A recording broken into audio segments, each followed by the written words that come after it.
There is a point where parking lot drills simply stop being relevant.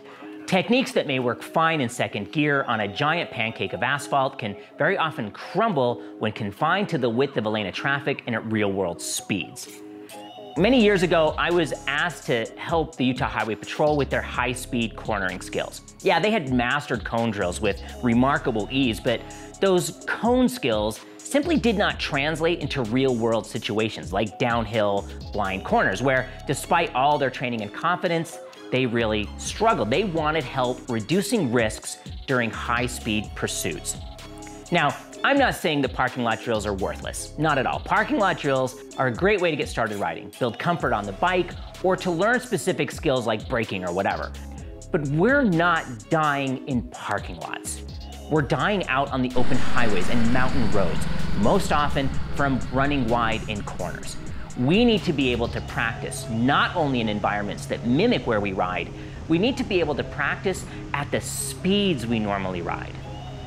If anything, riders who have only taken parking lot riding courses tend to have a false sense of security, as though they are qualified to ride anywhere and at any time. But remember, after graduation from a parking lot riding course at the end of that program, we are fully qualified to ride around in a parking lot in second gear. This is fundamentally why all of us will benefit from track time. I've been taking track schools and riding track days for over 25 years, and quite honestly, most track schools, despite how well they are run and even how reputable they are, all seem to have a couple of fundamental problems. First, a whole slew of those schools are still teaching some pretty antiquated techniques, dare I say, techniques that have long been abandoned by the best riders in the world. Second, most of the ones I've attended are so focused on racing that it's hard to relate it back to the street rider. This often reveals itself right from the beginning when they teach the track. When I go into this specific corner, line up on this specific spot, brake until here, turn in here, get back on the gas here. By the end of the day, sure, I've gotten a whole hell of a lot faster and I feel great about my progress. While this can be effective at helping us become more comfortable at speed and understanding what our bike is capable of and all of that, which has its value, it can be really hard to translate those track and corner-specific points back to our street riding. This is why most of the time I recommend street riders just do a couple of track days. A lot of the track schools I've attended didn't really relate to the street rider in me. However, after going through the Champ U online courses, I had the suspicion that Yamaha Champions Riding School might be a little bit different. So we loaded up the truck and made our way across the full throttle desolation of the American Southwest to find out. Cue 13 hours of driving montage. Just kidding, nobody wants to watch that. Now listen, I'm gonna let you street riders in on a pretty guarded secret. Are you ready? A racetrack, all it really is, it's just a road like any other, only it loops back on itself. That's it. The laws of physics don't suddenly change when you are on a track. Techniques that work on a track don't suddenly stop working in your favorite canyon. And your motorcycle certainly can't tell the difference between a decreasing radius downhill left-hand bend on a track versus a decreasing radius downhill left-hand bend in your local canyon. Think of a racetrack as your 10 most favorite corners placed back to back over and over and over again, only without any oncoming traffic and no police and no trees or guardrails to run into. A track is just an environment that allows us to practice real-world riding with a drastic and significant reduction of risk. And this is why, no matter the kind of bike you ride and no matter how quickly or conservative you like to ride, if you enjoy twisty roads, you will benefit a lot from track time. The track provides learning opportunities that a parking lot never can, at significantly less risk than road riding because of the controlled nature of the track and the safe runoff zones that tracks have built into them. What made Yamaha Champions Riding School so different? Well, a few things really stood out to me. Their entire approach is unlike anything I've seen. At their core, everything they teach is data-driven. The assumption is that motorcycles are designed by expert riders, and so they teach the techniques expert riders use to ride the bike the way it was designed to be ridden. They use racers and test riders as the benchmark. Why? Because it's the pointy end of the stick and it's measurable. Looking at someone who only rides on warm, dry Sunday mornings doesn't tell us as much about not crashing as professional riders who are pushing the limits. Additionally, they teach for the rider you will become, not the rider you are today. Let me explain. Most programs have levels or tiers to teaching. Yamaha Champs doesn't. They stick to a handful of fundamental skills that none of us will probably ever be able to master, but can be implemented with higher levels of precision. I absolutely love this. If we look at the entire field of MotoGP and World Superbike racers, all the riders who are winning and not crashing all look about the same. They all sit on the bike basically the same. Top tier racers don't care how they look on the bike or any of that. They want to win titles. And the best way to win titles is to finish all their races on the podium. There isn't any room for individual style or any technique that slows them down or increases the chances of falling down.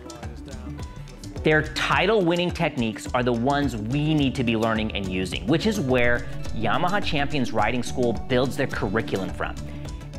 One of the things that really stood out to me about Yamaha Champions Riding School, aside from the really long name, is that all of the coaches are also street riders. On the street, we're interested a lot less in outright speed and much more concerned about reducing risk and enhancing visibility. YCRS understands this and talks about it a lot. They'll explain how entering corners late is an awesome street technique because it gives us more visibility.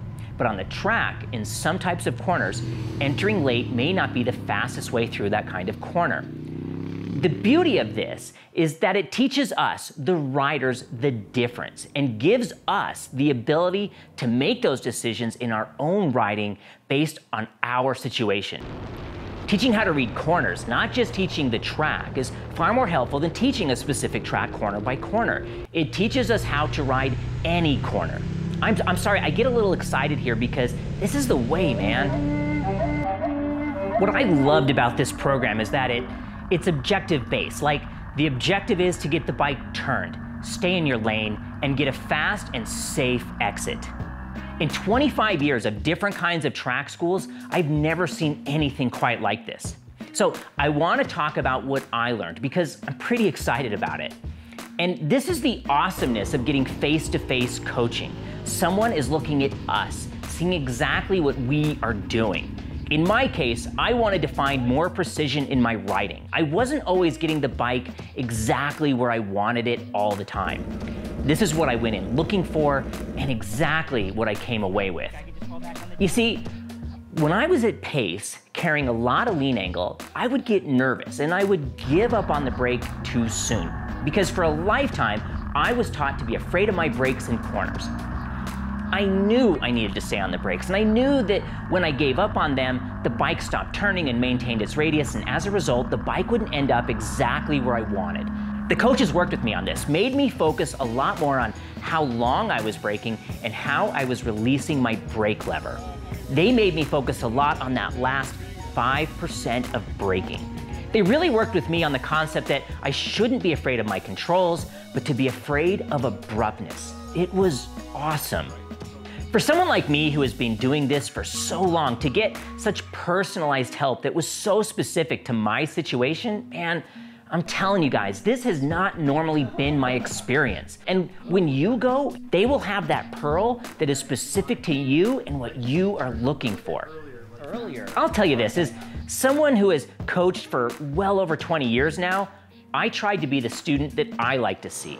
I'm not overly impressed with a fast student, but I am impressed with an honest one. So yeah, I could have ridden a little slower than I normally like to ride and given them a closer to perfect lap so that I'd get lots of good job and nicely done. But I wanted to be honest. I rode at the pace I like to ride, so I would make the same mistakes I tend to make. I wanted the flaws in my riding to be visible, especially flaws that I may not be aware of. I thought I was pretty good at releasing the brake gently, but but that turned out to be one of the biggest flaws we worked on. How cool is that? Yes, the program isn't exactly cheap.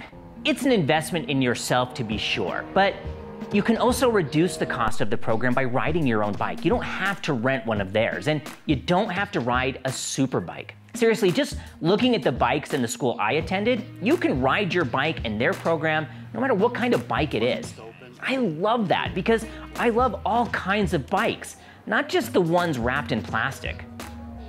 Listen, I'm not affiliated with anyone. I'm not compelled to say nice things about anybody or anything, and typically, my approach has been that if I don't like something, I just don't bring it up. I don't have to support a curriculum I don't agree with just to maintain my certification. In fact, I've not hidden the fact that I believe that motorcycle education across the board is lacking. Some really great programs are teaching some really questionable techniques. But I will openly sing the praises of the stuff that I think is great. And no holds barred, the Yamaha Champions Riding School is great. Listen, yes, I was able to pass through one of my own personal plateaus and get a fair bit quicker. But getting quicker was a byproduct of implementing a very specific plan into every corner that prioritized reducing risk or staying upright over everything else.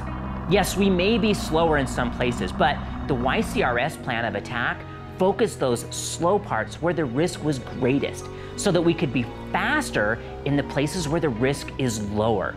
It's a genius perspective. It's the perspective of championship winning racers because crashing costs championships. On the street, crashing costs a whole hell of a lot more. Guys, I really hope you consider taking this school if at all possible. If you have taken the course, let me know what you thought of it. What didn't you like and what did you like? Thanks so much for watching, and ride well.